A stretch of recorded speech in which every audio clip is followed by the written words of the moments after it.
Voilà, je prends la parole parce que je commence à en avoir... je suis fatiguée en fait.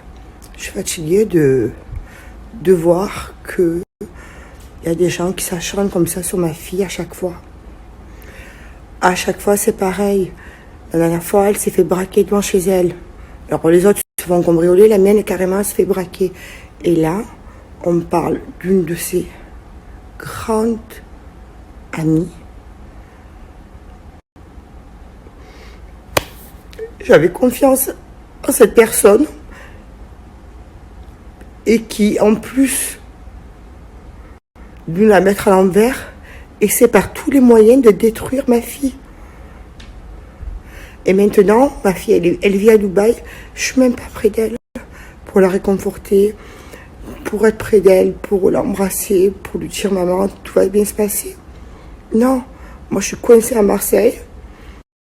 Vous savez ce que ça fait une mère de découvrir ces images d'horreur, ces conversations sur mon enfant, mon propre enfant. Elle qui, je sais pas moi, elle est sympa avec eux, elle leur fait pas de mal, elle est cool, elle est fidèle à l'amitié. Mais non, c'est destruction sur destruction. La dernière fois, c'était pareil. Il y a 2 semaines de ça, j'ai entendu une mère maudire ma fille.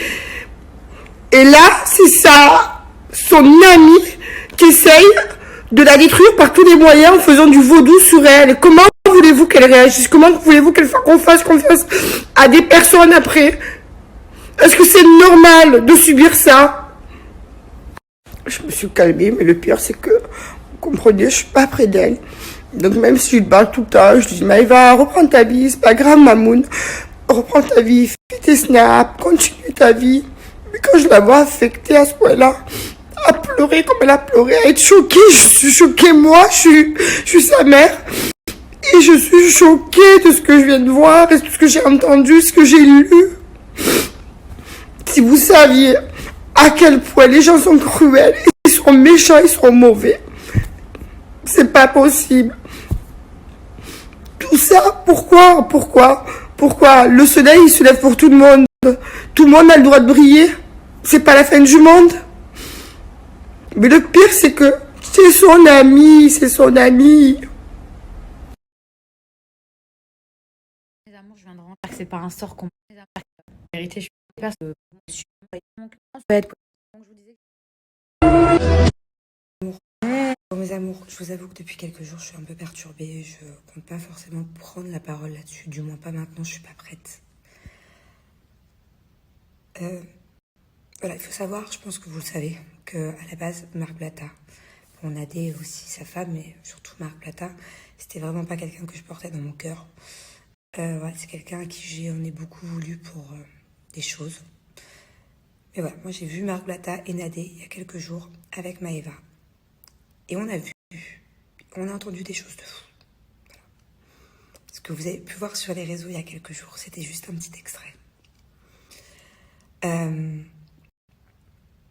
Jamais un jour j'aurais pu penser vous dire ça, mais je vous invite à suivre Marc et Nadé juste là, juste pour que vous vous rendiez compte à 20h, heure française, donc là dans 1 heure, ce qui se passe, et que vous puissiez entendre et voir tout ce que nous, on a entendu depuis plusieurs jours et tout ce qu'on porte sur nos épaules et dans notre cœur avec Maëva.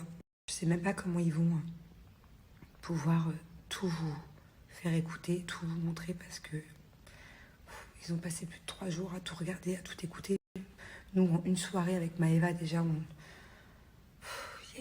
a vu une tonne de choses qui concernent des trucs hallucinants. Et voilà, on est vraiment abasourdis. Donc, voilà, toutes les personnes qui disent que cette histoire est montée de toutes pièces, ou que cette histoire est montée de toutes pièces, ou que Marc et Nadé, ils parlent chinois et qu'au final, il n'y a rien, que c'est qu'un coup de buzz. Non.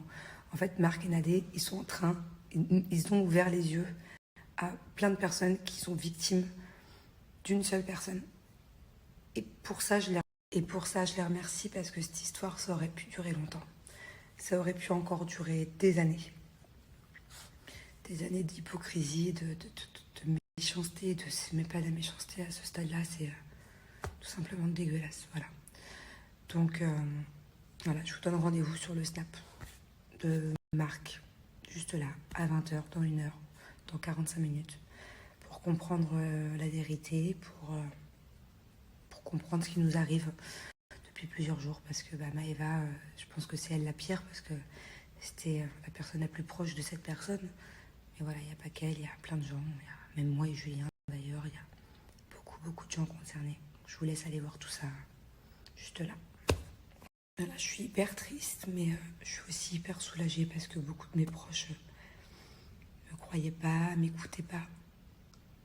Et au final, ces personnes-là m'ont ouvert les yeux et c'est tout ce qui compte pour moi.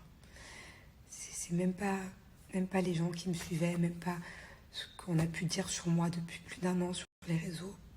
Ça, oui, ça faisait mal. Mais le plus mal, c'était mon entourage, mes proches.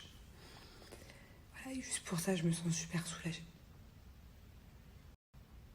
Et encore une fois, heureusement que Marc a reçu tout ça, parce que sinon, ça ne serait jamais arrivé. Et voilà, je serais passée pour folle toute ma vie, en fait.